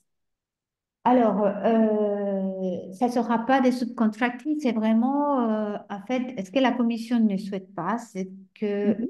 les projets puissent sous-traiter tout le projet, en fait, à des structures extérieures aux connaissances et ressources déjà de D'accord. l'écosystème des réseaux. Donc, votre question, si par exemple, euh, alors, vous voulez faire appel à un seul expert, il ne faut pas le mettre en subcontracting parce que sinon vous le mettez plutôt dans aide au tiers. Et là, vous lancez un call pour faire, Oui. je sais pas, venir des chercheurs qui vont venir travailler sur, je sais pas, les nouveaux modèles économiques, par exemple, Mhm. hein, et que vous lancez un call ouvert en Europe pour repérer en fait 5, 6 chercheurs, universités, sociologues, je ne sais rien, avec comment dire, un cahier des charges. Et là, ça peut rentrer vraiment dans ce qu'on appelle call aide au tiers. Et D'accord. si vous cherchez un seul et que vous avez envisagé peut-être de travailler avec l'université, je sais pas, anglaise ou l'université en Slovénie, à Ljubljana, je ne sais rien, je ne le mettrai pas comme sous-traitant, je le mettrai comme dans les FIS, en fait, comme expert, même Mhm. si vous êtes dans la recherche. euh, Enfin, c'est préférable en fait de bien consulter vos membres pour avoir plus de détails, pour voir quelle université, quel organisme. Mais vraiment, la sous-traitance, il s'agit vraiment de laisser en fait une partie des projets ou une action ou une activité à une structure qui va vraiment venir faire parce qu'il n'y a pas vraiment la capacité. Oui. Euh, voilà, pour le faire. Donc, il faut faire un appel d'offres avec Oui, oui. plusieurs devis pour que ça réponde à meilleure qualité-prix, etc. Donc, c'est pas interdit en fait. Mais c'est, voilà, vaut mieux, enfin, je connais très peu des projets qui utilisent la sous-traitance. C'est pas interdit, il y a des gens qui peuvent le faire, hein. Ça peut D'accord. arriver s'il le faut. Merci beaucoup. Alors, donc, euh, je, je- est-ce que ça a été utile? Bah, j'espère que ce webinaire vous a servi un peu de voir comment donc, euh, écrire en fait ces dossiers de candidature. Nous, on a prochain webinaire la semaine prochaine sur les budgets, décryptage des budgets, et après, on va faire des séances d'appui méthodologique, et on va continuer à faire des questions-réponses et un appui individuel. Donc, si vous souhaitez commencer à faire la rédaction de votre projet de réseau, vous pouvez, on va, vous me l'envoyer, on va caler en fait des rendez-vous. Même si vous avez des doutes, des questions, si votre projet est éligible ou pas, on peut faire un rendez-vous individuel pour mieux préciser la chose. Et je reste à votre entière disposition. Donc, je vais activer les Padlet parce que je pense, je ne sais pas si vous l'avez trouvé. Donc, je vais mettre toutes les études qui ont été faites. En fait, vous avez quand même, c'est vraiment vos travaux. Je prends par exemple TM Lab. Aujourd'hui, il y a énormément des travaux qui ont été faits par la Commission sur les questions de la transition numérique. Et là, je pense que là, c'est intéressant de bien c'est approprié et puis bien se positionner en fait de tout ce que tu as, tous ces travaux et voir quel est le rôle, par exemple, de TN Lab dans cette transition. Ou par exemple, euh, Johanna sur les questions rurales et des tourismes. Donc, vous êtes vraiment pas sur des petits projets, des coopérations, mais vraiment rôle des réseaux, plaidoyer, multi-pays, dialogue structuré. Vous avez quand même un rôle qui vous distingue en fait vraiment de tous les autres appels d'Europe créative. Donc, je reste à votre disposition. Je vous fais parvenir l'enregistrement de la dernière fois et cet enregistrement via les Padlet. Et puis, je vous souhaite une bonne journée si vous n'avez pas d'autres questions. Merci beaucoup. De rien. Martha, bonne journée. Tu peux nous Merci envoyer, beaucoup, parce que, Martha. pardon, Pardon? nous, on approche un peu les wagons, donc tu peux nous envoyer les Padlets, tout ça. Je crois qu'on n'a pas les codes, les choses. Oui, oui, Christine, je t'envoie ça tout de suite. Je vous envoie tout. Je vais télécharger l'enregistrement. Je vous envoie tout ça. Et puis, à très bientôt. Et si vous avez des questions plus sur les outils de gestion et tout ça, je vais essayer de vous fournir tout ça euh, pour vous. Voilà. Merci. Merci beaucoup. Merci Martha, bonne journée. Bonne journée à vous tous. Ciao. Ciao.